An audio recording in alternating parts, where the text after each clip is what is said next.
Eh bien bonjour, bonsoir, j'espère que vous allez bien, c'est Flo. Aujourd'hui on se retrouve pour la review du chapitre 128 de Kaiju numéro 8, l'avant-dernier chapitre avant la fin du manga. Évidemment, on l'avait vu la dernière fois, il y a de cela 2 semaines.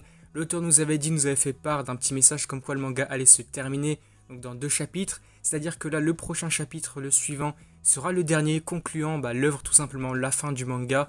Donc ça sortira dans quasiment un mois, ça sera le 17 juillet, 2 jours d'ailleurs avant la saison 2 de l'anime qui sortira juste après tout ça. Par contre, ouais, c'est vrai que c'est dommage finalement, oui, on arrive à la fin du manga. Dans quasiment un mois, ça sera la fin. Avant que la vidéo ne démarre, je vous le rappelle, si vous voulez soutenir la chaîne sur les prochaines vidéos, n'oubliez pas de vous abonner. Et puis c'est parti pour ce chapitre-là qui est la suite du précédent. On se retrouve à la fin du combat contre Mereki. On l'a vu, Kafka avait réussi à asséner son coup de poing final face au noyau de Mereki. Et maintenant, on nous le montre. Mereki se désintègre, se détruit. Il est en train de mourir et donc il va mourir. C'est la fin du combat, vraiment la conclusion.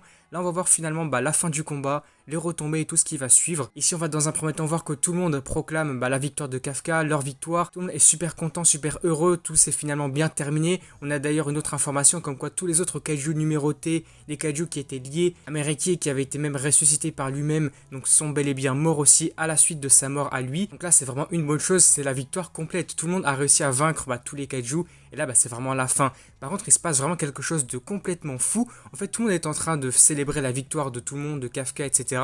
On voit que Mina est en train de sourire, mais par contre, elle se rend compte de quelque chose. En fait, Kafka est en train de tomber au sol. Et on dirait qu'il est en train de se désintégrer. On voit des particules qui sont en train de s'élever au ciel carrément. On dirait qu'il est en train de mourir. Et là, on est en train de le voir intérieurement. Kafka est en train de se dire qu'il a réussi à accomplir sa mission, que toutes les rancunes ancestrales de l'ancien temps, on va dire de l'ancienne époque du kaiju numéro 8 face à Mereki sont en train de se dissiper, donc tout est en train de disparaître. Il se rend compte que lui-même est en train de disparaître. Parce qu'on s'en souvient, ça remonte à quand même pas mal de chapitres. En fait, le kaiju numéro 8 lui avait transmis son propre cœur à lui. Kafka avait fusionné complètement avec l'âme du kaiju numéro 8, donc il fait maintenant entièrement partie d'un kaiju, il n'est plus vraiment humain, et donc c'est pour ça qu'il commence à se dissiper à son tour comme Mereki. D'ailleurs ici, ça peut peut-être paraître surprenant pourquoi Kafka de son côté se désintègre alors qu'il n'a pas de quelconque lien finalement avec Mereki. En fait, c'est tout simplement parce que j'imagine qu'en fait, ça voudrait concrétiser finalement, ça voudrait représenter la rivalité entre Mereki et toute cette époque et l'ancien kaiju numéro 8 et toutes ces pensées de vengeance, etc. qui étaient ancrées dans le kaiju numéro 8 avant justement disparaître en même temps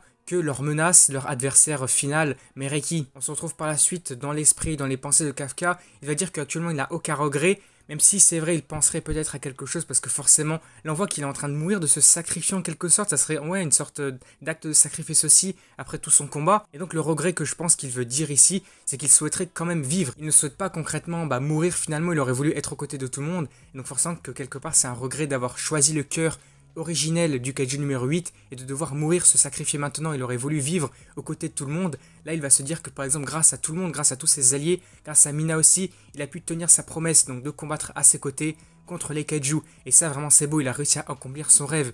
Là on le voit, il est en train de remercier tout le monde, de faire ses adieux en quelque sorte. Là c'est vrai que c'est vraiment émotionnel quelque part.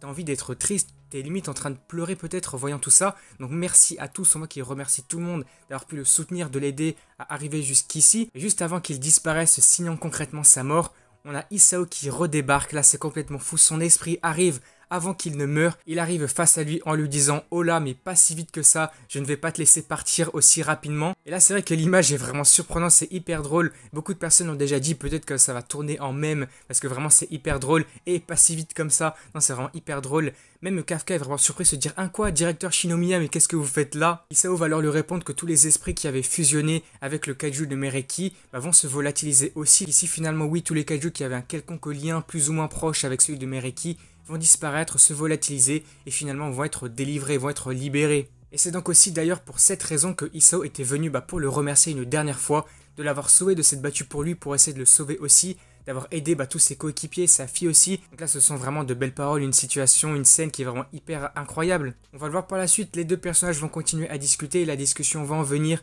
au fait des précédentes époques par exemple, parce que ici on va voir Kafka s'excuser auprès de Isao parce que cette ordure, comme il le dit, du kaiju numéro 9 était beaucoup plus coriace que n'importe qui l'imaginait, que forcément toute la ville, tout le pays, tout le Japon est complètement ravagé, tout est détruit. Donc Isao veut lui répondre que par exemple à l'époque, même avec le numéro 6, en fait l'humanité avait déjà connu tout ça. L'humanité a déjà affronté de nombreuses catastrophes qui étaient semblables, et donc ce n'est pas si grave, elle pourra se relever par la suite, et que le plus dur c'est vraiment la reconstruction du pays, de devoir se redévelopper, de corriger leurs erreurs du passé. C'est ça vraiment le plus compliqué, c'est de rebâtir un monde beaucoup plus fort. Et c'est donc aussi pour cette raison que Isao va confier une nouvelle mission à Kafka. Ça sera de rebâtir le Japon, de tout reconstruire, de redevenir une société beaucoup plus puissante que jamais, beaucoup plus forte, se relever plus fort et de potentiellement aussi affronter de nouvelles menaces dans le futur. Et là par contre ce qui va être vraiment surprenant, c'est que pour l'instant on se dit mais que Kafka va mourir en fait, et donc pourquoi il lui dit ça? Et là on va se rendre compte que en fait Isao va lui transmettre son propre cœur. Parce qu'à la base, ici on se souvient depuis pas mal de temps, le cœur de Kafka avait été détruit et il avait récupéré le cœur du kaiju numéro 8. Et là il était censé disparaître, se volatiliser. Et donc là Isao va lui donner son propre cœur à lui. Et donc là c'est vrai que c'est beau, c'est comme un passage de flambeau, lui permettant aussi de le remercier, évidemment, et aussi lui permettant de saluer Kikoru et tous les autres, en guise de remerciement également. Et donc là c'est vraiment beau, Kafka va pouvoir survivre et continuer de vivre par la suite. On revient maintenant dans le présent après quelques instants passés aux côtés de Isao. On voit que Reno arrive pour venir empêcher Kafka de tomber au sol. On voit qu'il est en train de chuter. Il est venu le rattraper. Et juste à l'instant où Reno et Kikoru arrivent donc à ses côtés pour le soutenir, on voit que Kafka va se retransformer dans sa forme humaine. On voit que tout son corps de kaiju commence à se désintégrer, à disparaître. Et il reprend forme humaine. Et le chapitre va donc se terminer là-dessus. Par contre là je me pose vraiment une question, vu que Isao vient de lui transmettre son cœur d'humain, est-ce que là on ne verrait pas prochainement un Kafka qui va redevenir complètement humain? En fait ce que je veux dire c'est que, est-ce que Kafka va conserver ses pouvoirs de kaiju? Là j'ai vraiment l'impression qu'en fait vu qu'il a perdu son cœur de kaiju, que Isao lui a retransmis son cœur d'humain, est-ce qu'il n'est pas redevenu un humain normal? Est-ce qu'il n'a pas perdu tous ses pouvoirs? Alors c'est vrai que peut-être ici ça pourrait être un plot twist, une suite d'histoires qui pourrait être intéressante justement, parce qu'au départ Kafka était un humain lambda, normal, il n'avait pas de pouvoir, et c'est que après sa rencontre avec la larve du kaiju numéro 8 là, qu'il avait pu pouvoir avoir des pouvoirs justement de kaiju, et donc là maintenant avec cette fin du manga ça ferait un parallèle, au début il était humain et maintenant à la fin il redeviendrait humain. Je sais pas ce que vous en pensez, en tout cas j'ai vraiment hâte de voir la suite, la prochaine fois, donc dans quasiment un mois, le 17 juillet, pour le dernier chapitre, le chapitre final concluant l'histoire de kaiju numéro 8, ça sera le chapitre 129 et la fin du manga. En tout cas j'espère que cette vidéo vous aura plu, que ce chapitre vous aura intéressé. Si la vidéo vous a plu, n'hésitez pas à liker, à commenter, à partager comme d'habitude. N'hésitez pas à me faire part de vos avis, vos théories, vos attentes pour la suite. Pour aussi forcément ce petit épilogue qui fera que un seul chapitre. Et puis du coup moi je vous dis à la prochaine pour la dernière review kaiju numéro 8. Ça sera incroyable je pense.